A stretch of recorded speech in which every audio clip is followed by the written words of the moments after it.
Studio 4 Telugu news కి స్వాగతం. Bulletin ముందుగా హెడ్లైన్స్ చూద్దాం. రేవంత్ రెడ్డి ప్రభుత్వం వచ్చిన 10 నెలల్లోనే అన్ని వ్యవస్థలను విధ్వంసం చేస్తుంది. బీఆర్ఎస్ నాయకులు దేవి ప్రసాద్. ప్రత్యక్ష ప్రసారం ప్యారిస్ పారా ఒలింపిక్ ఛాంపియన్లతో ప్రధానమంత్రి శ్రీ నరేంద్ర మోదీ పరస్పర చర్య. బీజేపీ నాయకురాలు సుశ్రీ బన్సూరి స్వరాజ్ న్యూఢిల్లీలోని బీజేపీ ప్రధాన కార్యాలయంలో విలేకరుల సమావేశం. ఎమ్మెల్సీ సెంబీపూర్ రాజు నివాసంలో బీఆర్ఎస్ నాయకుల ప్రెస్ మీట్. ఇక డీటెయిల్స్ చూస్తే రేవంత్ రెడ్డి ప్రభుత్వం వచ్చిన 10 నెలల్లోనే అన్ని వ్యవస్థలను విధ్వంసం చేస్తోంది. బీఆర్ఎస్ నాయకులు దేవి ప్రసాద్. రాష్ట్ర సాధన సందర్భంగా ఆనాటి మా అధినేత కేసీఆర్ గారు తెలంగాణ ఉద్యమకారులం అందరం కూడా సుఖశాంతుల తెలంగాణ సుభిక్షంగా ఉండాలి అనేటువంటి ఒక నినాదంతో తెలంగాణ రాష్ట్ర సాధన జరిగింది. ఆ తర్వాత 10 ఏళ్ళు కూడా శాంతి భద్రతల విషయంలో కానీ ఎక్కడ కూడా ఎటువంటి అవాంఛనీయ సంఘటనలు జరగకుండా 10 ఏళ్ల పాటు శాంతి భద్రతలను సరైనటువంటి రీతిలో కాపాడి ఈ రాష్ట్రాన్ని అభివృద్ధి చేసినటువంటి పార్టీ టీఆర్ఎస్ పార్టీ. కానీ వచ్చిన 10 నెలల్లోనే రేవంత్ రెడ్డి ప్రభుత్వం అన్ని వ్యవస్థలను విధ్వంసం చేసేటువంటి పనికి పూనుకున్నది. కేవలం రేవంత్ రెడ్డి ఒక్కడు మాత్రమే వ్యవస్థ అనేటువంటి స్థాయికి ఇలా తెలంగాణని దిగదార్చడం అనేటిది మేము తీవ్రంగా ఖండిస్తూ ఉన్నాం. రెడ్ కార్పెట్ వేసి ఇలా నిందితులను అందరినీ కూడా యథేచ్ఛగా ఎమ్మెల్యేల మీద ఇండ్ల మీద దాడికి పురికొల్పుతా ఉన్నారు. కానీ శాంతియుతంగా మా సమస్యల కోసం మేము నినదిస్తాం, అప్రజాస్వామికంగా వ్యవహరిస్తున్న వాళ్ళ పట్ల శాంతియుతంగా మేము ప్రవర్తిస్తామన్నటువంటి మా నాయకులందరినీ కూడా అక్రమంగా నిర్బంధిస్తున్నారు. నిన్న కేశంపేటలోనైనా ఈరోజు కోకాపేటలో కూడా హరీష్ రావు గారిని నిర్బంధించడం, ఎవరిని కలవకుండా చేయడం, హరీష్ రావు గారి దగ్గరికి ఎవరిని పోకుండా చేయడం. హరీష్ రావు గారిని ఎందుకు నిర్బంధిస్తున్నారు? వారేమైనా విధ్వంసకారుడా? ఎక్కడైనా ఏమైనా విధ్వంసం చేసిండా? మా పార్టీ పక్షాన ఈ ప్రభుత్వం అనుసరిస్తున్నటువంటి ప్రజా వ్యతిరేక విధానాలని నినదిస్తున్నటువంటి నాయకుడు మా కేసీఆర్ గారి ఆదేశాలతో శాంతియుతంగా తెలంగాణ ఉద్యమమే దేశవ్యాప్తంగా ప్రపంచవ్యాప్తంగా ఒక శాంతియుత ఉద్యమానికి శ్రీకారం చుట్టడంలో టీఆర్ఎస్ పాత్ర ఉందనేటువంటి విషయం అందరికీ తెలుసు. ఇలా రాష్ట్ర వ్యాప్తంగా కూడా అనేక మంది నాయకుల్ని ఎక్కడైనా ఈ అక్రమ విధానాల్ని మీరు తప్పుపడుతున్నటువంటి వాళ్ళని అందరినీ కూడా ఇవాళ అరెస్టు చేయాలి. గాంధీ లాంటి వాళ్ళు యథేచ్ఛగా గుండాల్లాగా వచ్చి ఇలా ప్రవర్తిస్తుంటే ప్రభుత్వమే మౌనంగా ఉండడం అనేటువంటిది దేనికి సంకేతమో ఇలా రేవంత్ రెడ్డి గారు చెప్పాల్సినటువంటి అవసరం ఉంది. అందుకే బీఆర్ఎస్ పార్టీగా మా నాయకుల అరెస్టులన్నింటినీ కూడా మేము తీవ్రంగా ఖండిస్తూ ఉన్నాం. హరీష్ రావు గారిని మీరు నిర్బంధించినా, హరీష్ రావు గారిని మీరు ఎన్నిసార్లు అరెస్టు చేయాలని ప్రయత్నించినా తెలంగాణ ప్రజలు చూస్తున్నారు, మీ లెక్కలు రాసుకుంటున్నారు. సరైనటువంటి సమయంలో ఈ ప్రభుత్వానికి బుద్ధి చెప్తారనేటువంటి విషయాన్ని మేము స్పష్టం చేస్తూ ఉన్నాం.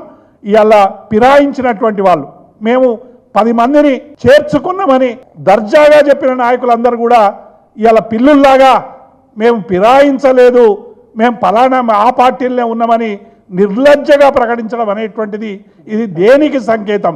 అట్లాగే కండువాలను కూడా ఇవాళ అపహాస్యం చేసేటువంటి పద్ధతి వచ్చింది. పోయి రేవంత్ రెడ్డి దగ్గర కండువా కప్పుకున్న గాంధీ ఇవాళ ఏదో మేము దేవుడి కండువాను కప్పుకున్నామని చెప్పి ఇలా అబద్ధాలు వలికేటువంటి పరిస్థితి కనబడతా ఉంది.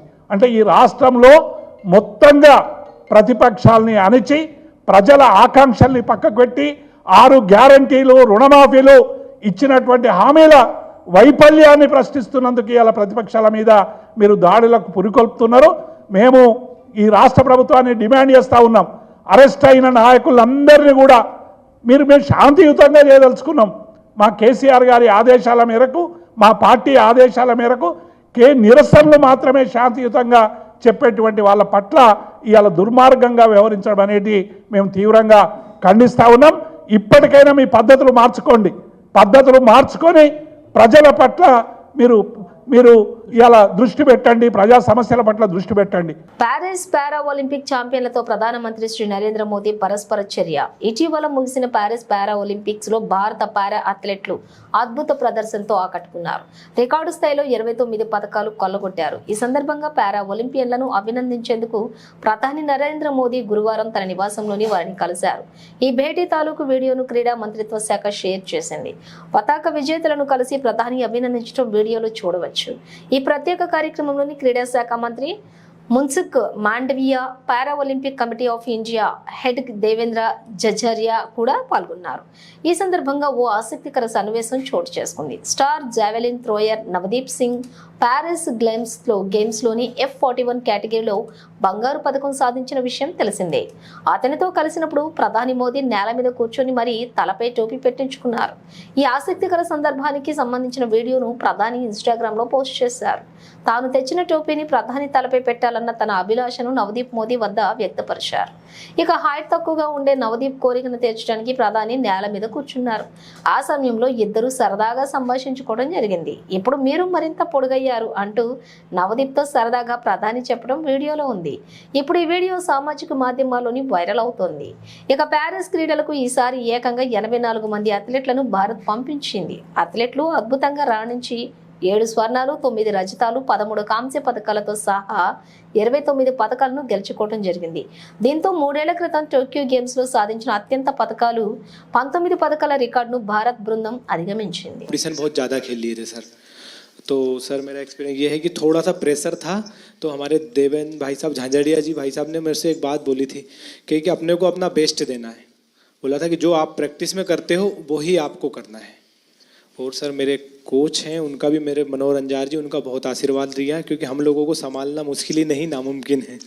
क्योंकि सर हम हर कहीं टकरा जाते हैं और कोई हमसे आके टकरा जाता है. तो मैं उनसे पूछता हूँ कि आप ब्लाइंड हो कि मैं ब्लाइंड हूँ. सर बहुत बार ऐसा होता है, तो बस सर के हाथ पकड़ के चलते, हाथ पकड़ के आते हैं, वो थोड़ा बहुत जो दिखता है उसमें अपना काम कर लेते हैं सर. और सर आपका बहुत आशीर्वाद रहा. अच्छा कपिल, उस दिन तुमने मुझे बताया कि स्टेडियम में से कपिल कपिल कपिल इतनी आवाज आ रही थी. जी सर. तो मैं मेरे कोच की सूचनाएं सुन नहीं पा रहा था. वो मैं एक्चुअली एक्सपीरियंस करना चाहता हूँ. कैसे, आपके कोच कहाँ है सर? हाँ जरा बताइए क्या मुश्किल होता है. सबसे अहम बात है ब्लाइंड जूडो में कि जो इंस्ट्रक्शन हम लोग बाहर से देते हैं, जो इनको सिखाया जाता है, उसमें हम लोग एक कोडिंग करते हैं कि जब हम जाएंगे तो ये बोलेंगे तो तुम्हें ये करना है, क्योंकि वहाँ दिखता तो है नहीं कुछ. तो उस दिन हमारे 2 मैट एरिया थे. एक मैट पे हमारी बाउट चल रही थी फाइट, और दूसरे पे जो है वो फ्रांस की फाइट चल रही थी. और फ्रांस की फाइट में इतना शोर हो रहा था, करीब 15 से 18 हज़ार दर्शक वहाँ थे. तो जिसकी वजह से जब ये सेमीफाइनल खेलने गए तो जो मैं बोल रहा था वो ये नहीं समझ पा रहे थे. और डेफिनेटली क्योंकि सेमीफाइनल का एक प्रेशर था, और जो खिलाड़ी था ईरान का, उससे पहले ये फाइनल में एशियाई खेलों में हारे थे, तो यकीनन उसका भी प्रेशर होगा. तो इस वजह से ये उस दिन हमें भारत के लिए गोल्ड मेडल नहीं ला पाया. तो सामने का जो कोच होगा वो भी अपने प्लेयर को इसी प्रकार से सूचना करता होगा. जी जी, वो भी. अब ये डिपेंड करता है कोच टू कोच कि वो, जैसे हमारा इनका टाइप, जो भी हमारे कोचेज और जो खिलाड़ी उनके साथ ये है कि हम लोग ये देखते हैं कि कौन किस तरीके से सिखाता है. तो हम डिफरेंट उसकी जो है सोच में मतलब कोच को भी औरों से अपने आप को अलग सीक्रेट रखना पड़ता है. बिल्कुल बिल्कुल. अच्छा. क्योंकि वही चीज़ हम कहेंगे वो कहेगा तो फिर नहीं समझ पाएगा. अच्छा, आपको अगर इसको कहना है कपिल को जी कि कपिल बाएं ओर से ठोको, तो क्या बोलेंगे आप? हमारा कहना ये होता है सर. ऐसा ही होता है ना सर. हम बोलते कि हम मार दे, तो मैं सर अटैक तो करता हूँ, कभी खाली चला जाता तो वापस खड़ा हो लेकिन जाता. टेक्निक का नाम बताते हैं. जो पोजीशन आगे पीछे पाँव की दिखती है, तो वो टेक्निक का नाम जो इनको सिखाया होता है वो बताते हैं. तो फिर ये वो अप्लाई करते हैं. क्योंकि कहाँ पर ऑफ बैलेंसिंग हो रही है, आगे हो रही है, पीछे हो रही है, तो वो टेक्निक बताते हैं. तो आप सामने वाले की पोजीशन भी बताते होंगे. जी जी जी बिल्कुल. उसके जो मूवमेंट होते हैं, जैसे उसने आगे किया, वेट उसका आगे जा रहा है, तो हम आगे वाली टेक्निक उसको मार सकते हैं. ऐसे ही अगर उसने पीछे वेट किया या पीछे मूव कर रहा है, तो पीछे वाली टेक्निक बताते हैं और जिससे कि हम उसके पॉइंट लेते हैं। आप जब वहाँ बैठे होते हैं तो आपके भी हाथ पैर हिलते होंगे बहुत ज्यादा। अब बस नहीं चलता कि हम लोग भी मैट पे चले जाएं तो कोच। सर ऐसा हो रहा था कि सेमीफाइनल में जो रेफरी थे जो मेरे हाथ पकड़ के ले जा रहे थे उनके हाथ खुद धूज रहे थे क्योंकि बड़े मैच में उनको भी डिसीजन गलत दे दिया, जैसे तो थर्ड एम्पायर रहता है पूरा, उसके बाद ही बताया जाता है, पर मेरा डिसीजन बहुत जल्दी दे दिया था रोल करके। वो मेरी भी गलती रही कुछ, सेमीफाइनल में मैं दब गया, पर नेक्स्ट टाइम मैं सर आपसे वादा करता हूँ आप बहुत अच्छा कर रहे हो, बहुत अच्छा कर रहे हो, बहुत बधाई हो। Thank you sir, thank you so much. जय हिंद सर, मैं एक सोल्जर हूँ और मेरी वाइफ है सिमरन शर्मा और एक मेरे पास प्रीति है। मैं एथलेटिक का एक कोच हूँ, पैरा एथलेटिक का।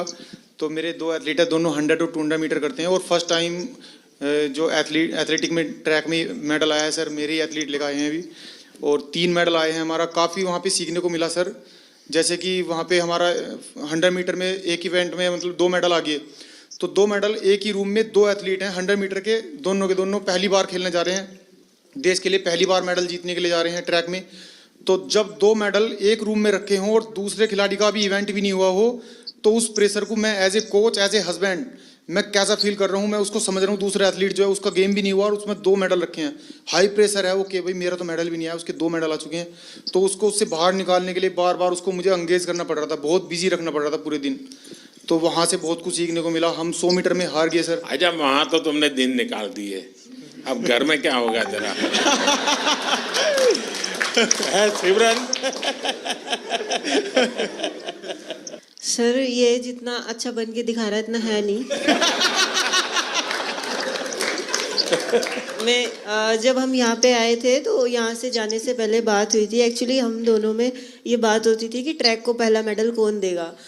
సమీపూర్ రాజు నివాసంలో బీఆర్ఎస్ నాయకుల ప్రెస్ శేర్లింగంపల్లి ఎమ్మెల్యే అరికెపుడి గాంధీకి సవాల్ విసిరిన బీఆర్ఎస్ ఎమ్మెల్యే పాడి కౌశిక్ రెడ్డికి పోలీసులు షాక్ ఇచ్చారు.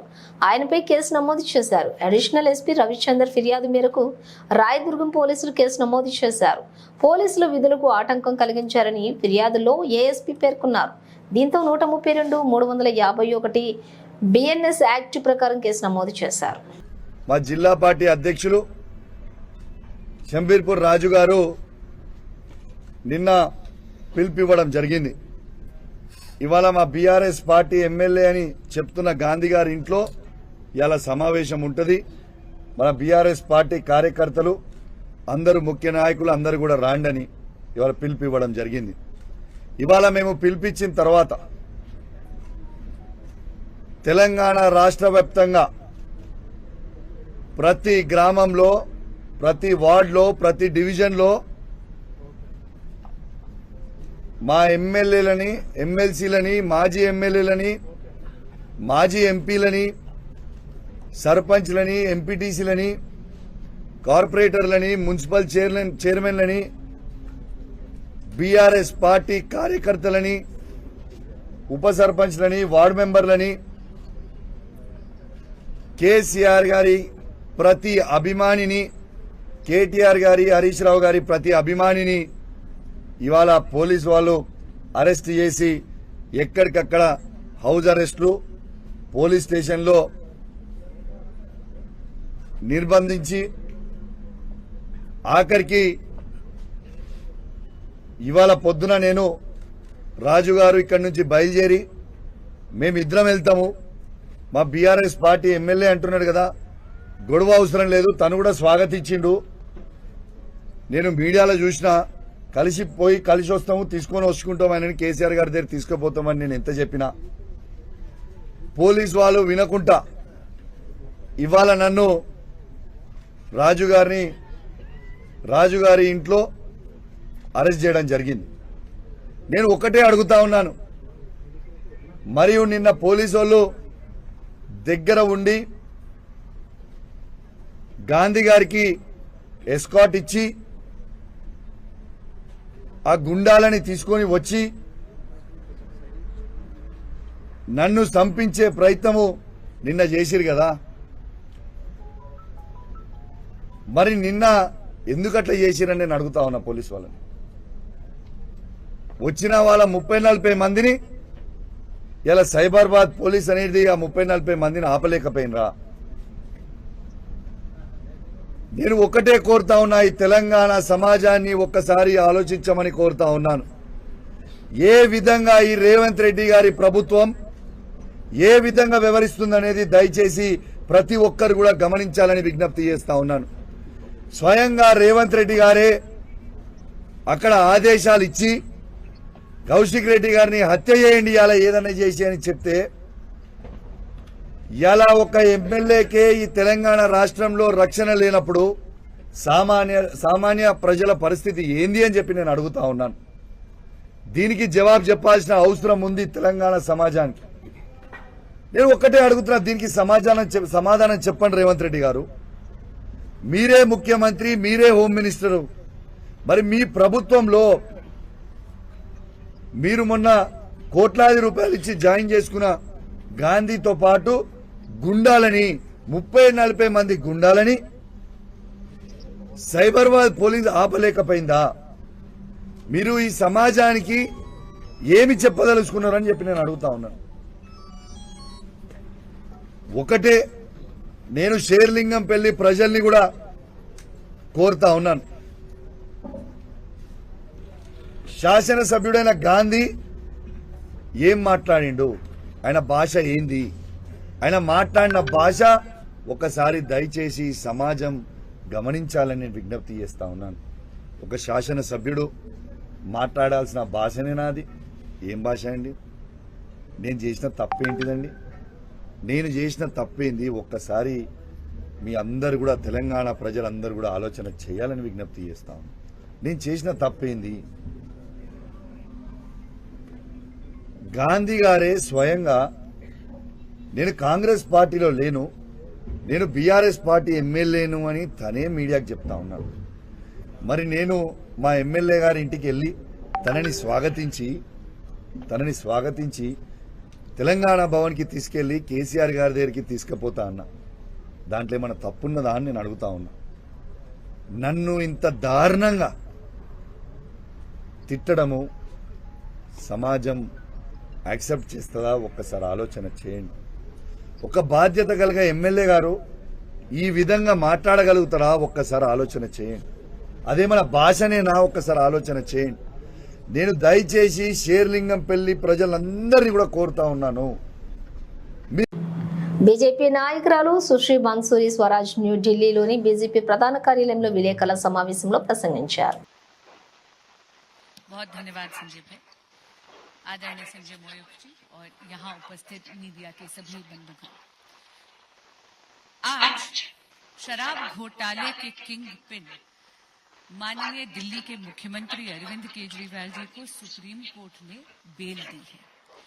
ये बेल इसलिए दी गई क्योंकि कोर्ट ने पाया कि ट्रायल में डिले हो सकती है। लेकिन अगर आप देखेंगे तो आज आम आदमी पार्टी के वर्कर्स और आम आदमी पार्टी के नेता भ्रष्टाचार का जश्न मना रहे हैं। आपके माध्यम से कुछ बातें हैं जिनको लेकर आम आदमी पार्टी जनता को और मीडिया को भ्रमित कर रही है, इसलिए आपके माध्यम से इन बातों का स्पष्टीकरण यहाँ पर बैठकर जरूर करना चाहूंगी। सबसे पहले अगर आप सुप्रीम कोर्ट का ऑर्डर देखेंगे तो आपने पाएंगे कि एक बार फिर honourable supreme court of India ने ये पाया है कि माननीय मुख्यमंत्री अरविंद केजरीवाल जी की अरेस्ट लीगल है, यानी वैध है। आपको ध्यान है अरविंद केजरीवाल जी ने जो अर्जी लगाई थी ऑनरेबल सुप्रीम कोर्ट के सामने, उसमें 2 मांगे थी। पहली ये कि उनकी अरेस्ट लीगल है या इलीगल है, इस पे एडजुडिकेट हो। दूसरी मांग उनकी थी बेल की। इसलिए यहाँ पर मैं स्पष्ट करना चाहूंगी कि ये तीसरी चौथी बार है जब इस देश की कचहरियों ने ये पाया है कि माननीय मुख्यमंत्री अरविंद केजरीवाल की अरेस्ट लीगल है। ट्रायल कोर्ट, हाई कोर्ट और सुप्रीम कोर्ट ने पहले ईडी के केस में भी ये पाया था और पुनः आज सीबीआई के केस में भी उन्होंने पाया है। और मैं कोट करती हूँ पैराग्राफ 36 से, The appellant's arrest does not suffer with any procedural infirmity, यानी उनकी अरेस्ट लीगल है। इसका क्या अर्थ है? इसका अर्थ ये है कि जांच एजेंसियों के पास पुख्ता सबूत थे, सफिशिएंट मटेरियल था, काफी सारे तथ्य थे जिसके कारण ये पाया गया कि अरविंद केजरीवाल जी को अरेस्ट करना जायज है। इसका सीधा अर्थ ये भी होता है कि न केवल अरविंद केजरीवाल जी शराब घोटाले के किंग पिन हैं, बल्कि सर से लेकर पांव तक शराब घोटाले में लिप्त हैं, क्योंकि कचहरियों ने बार बार ये पाया है। आपने देखा होगा आज की कंडीशंस, पैराग्राफ 47 उसका पॉइंट डी उठाकर देख लीजिएगा। अरविंद केजरीवाल जी को रोका गया है किसी भी फाइल पर साइन करने से और सीएम ऑफिस जाने से। क्यों?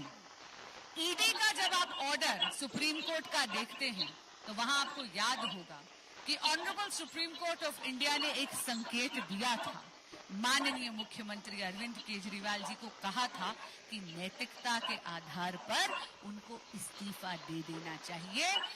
जिस तरह वो मुख्यमंत्री की कुर्सी को जकड़ कर बैठे हैं, ये उद्दंडता और उनकी हट से दिल्ली का अहित हो रहा है। लेकिन माननीय मुख्यमंत्री अरविंद केजरीवाल जी ने सुप्रीम कोर्ट के इस संकेत को समझा नहीं, क्योंकि सत्ता के मोह में वो इतने ज्यादा मदमस्त हैं। और इसीलिए एक बार फिर सुप्रीम कोर्ट ने आज चाहे बेल दी हो, लेकिन क्योंकि उन्होंने ये पाया है कि अरविंद केजरीवाल जी लिप्त हैं इस शराब घोटाले में, इसीलिए उनको ना तो सीएम के ऑफिस जाने के योग्य समझा गया है, ना किसी फाइल पे साइन करने के योग्य समझा गया है। यानी माननीय मुख्यमंत्री अरविंद केजरीवाल जी एक बेपरवाह सरकार के एक लापरवाह मुख्यमंत्री हैं। धन्यवाद। Tollywood talented director Koratala Siva, young tiger NTR కాంబోలో వస్తున్న తాజా చిత్రం దేవర. జనతా గ్యారేజ్ వంటి సూపర్ హిట్ తర్వాత వీరిద్దరి కాంబినేషన్ లో వస్తున్న మూవీ కావడంతో దీనిపై భారీ అంచనాలు నెలకొన్నాయి. ఆ అంచనాలకు తగ్గట్టే ఇప్పటికీ విడుదలైన దేవర సాంగ్స్ ట్రైలర్ గ్లింప్స్ అభిమానులను విపరీతంగా ఆకట్టుకుంటున్నాయి. ఇక 2 భాగాలుగా తెరకెక్కుతున్నటువంటి ఈ భారీ పాన్ ఇండియా మూవీ మొదటి పార్ట్ సెప్టెంబర్ 27న ప్రపంచవ్యాప్తంగా విడుదల కానుంది. ఇప్పటికే ఓవర్సీస్ బుకింగ్స్ మొదలు కాగా 1 మిలియన్కు పైగా టికెట్లు బుక్ కావడం విశేషం. తద్వారా నార్త్ అమెరికన్ బాక్స్ ఆఫీస్ వద్ద అత్యంత వేగంగా టికెట్లు ప్రీసేల్ ద్వారా 1 మిలియన్ మార్క్ దాటిన సినిమాగా రికార్డుకెక్కింది. కాగా ఈ చిత్రం తాజాగా ఓ అరుదైన ఘనత సాధించింది. కాలిఫోర్నియాలోని లాస్ ఏంజలీస్ లో వేదికగా ప్రారంభం కానున్నటువంటి అతిపెద్ద ఫిలిం ఫెస్టివల్ బియాండ్ ఫెస్ట్ లో ఈ సినిమాను ప్రదర్శించనున్నారు. సెప్టెంబర్ 25 నుంచి అక్టోబర్ 9 వరకు ఈ ఈవెంట్ జరగనుంది. కాగా సెప్టెంబర్ 26 సాయంత్రం ఈజిప్షియన్ థియేటర్ లో అక్కడి ప్రేక్షకులతో పాటు ప్రముఖులు కూడా ఈ చిత్రాన్ని వీక్షించనున్నారు. మరోవైపు ఈ చిత్రం సెన్సార్ పనులు కూడా పూర్తి చేసుకున్న విషయం తెలిసిందే. ఈ సినిమాకు సెన్సార్ బోర్డు యుఏ సర్టిఫికేట్ జారీ చేసింది.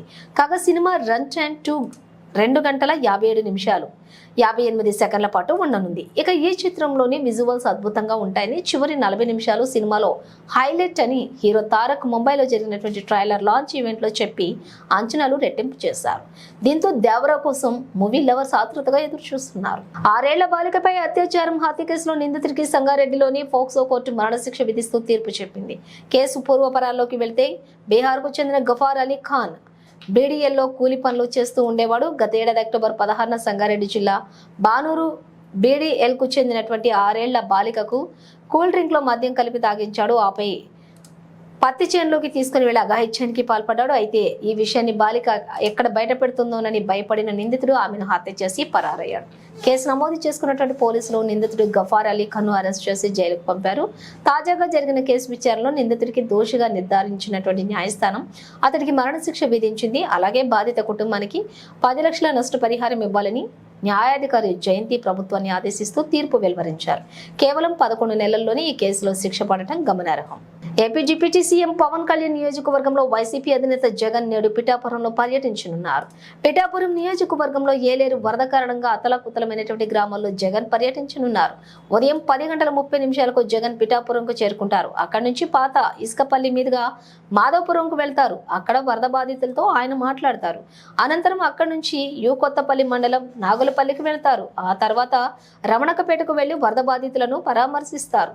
అనంతరం పిఠాపురం చేరుకుని అక్కడి నుంచి తాడేపల్లికి తిరుగు పయనమవుతారు. గత ఎన్నికల తర్వాత జగన్ తొలిసారి కాకినాడ జిల్లాలో పర్యటిస్తున్నారు. మరోవైపు విజయవాడ వరద ముంపు ప్రాంతాల్లో కూడా ఇటీవల జగన్ పర్యటించిన సంగతి తెలిసిందే. ప్రభుత్వం అలసత్వం వల్లే విజయవాడను వరద ముంచెత్తిందని ఆయన విమర్శించారు.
స్వామిని బీజేపీ జాతీయ ఉపాధ్యక్షులు మహబూబ్ నగర్ ఎంపీ జీకే అరుణ దర్శించుకున్నారు. ఎంపీ డీకే అరుణ కుటుంబ సభ్యులతో కలిసి వీఐపీ బ్రేక్ లో స్వామివారి దర్శనం చేసుకుని ప్రత్యేక పూజలు నిర్వహించారు.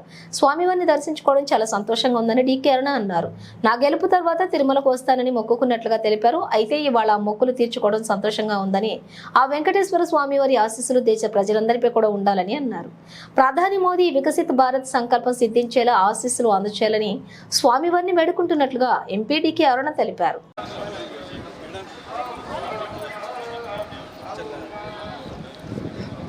మేడం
సో పార్లమెంట్ ఎన్నికల తర్వాత స్వామివారి యొక్క దర్శనానికి రావడం జరిగింది. స్వామివారి మొక్కు తీర్చుకోవడానికి, అదేవిధంగా వారి ఆశీస్సులు కూడా పొందడానికి. వెంకటేశ్వర స్వామి యొక్క దర్శనం వద్దాం అనుకుంటే ఈరోజు కుదిరింది. స్వామివారి పిలుపు మేరకే దర్శనం జరుగుతుంది. సో ఈరోజు స్వామివారి యొక్క ఆశీర్వాదంతో నరేంద్ర మోదీ గారి యొక్క నేతృత్వంలో, నాయకత్వంలో భారతదేశం ఏదైతే వికసిత్ భారత్ సంకల్పంతో నరేంద్ర మోదీ గారు మరి ముందుకెళ్తున్నారో ఆ సంకల్పాన్ని నెరవేర్చాలని వెంకటేశ్వర స్వామిని కోరుకుంటున్నాను. బ్రిటన్ ముగించే ముందు హెడ్లైన్స్ మరోసారి. రేవంత్ రెడ్డి ప్రభుత్వం వచ్చిన 10 నెలల్లోనే అన్ని వ్యవస్థలను విధ్వంసం చేస్తుంది. బీఆర్ఎస్ నాయకులు దేవి ప్రసాద్. ప్రత్యక్ష ప్రసారం ప్యారిస్ పారా ఒలింపిక్ ఛాంపియన్లతో ప్రధానమంత్రి శ్రీ నరేంద్ర మోదీ పరస్పర చర్య. బీజేపీ నాయకురాలు సుశ్రీ బన్సూరి స్వరాజ్ న్యూఢిల్లీలోని బీజేపీ ప్రధాన కార్యాలయంలో విలేకరుల సమావేశం. ఎమ్మెల్సీ సెంబీపూర్ రాజు నివాసంలో బీఆర్ఎస్ నాయకుల ప్రెస్ మీట్. ఇవి బులెటిన్ విశేషాలు.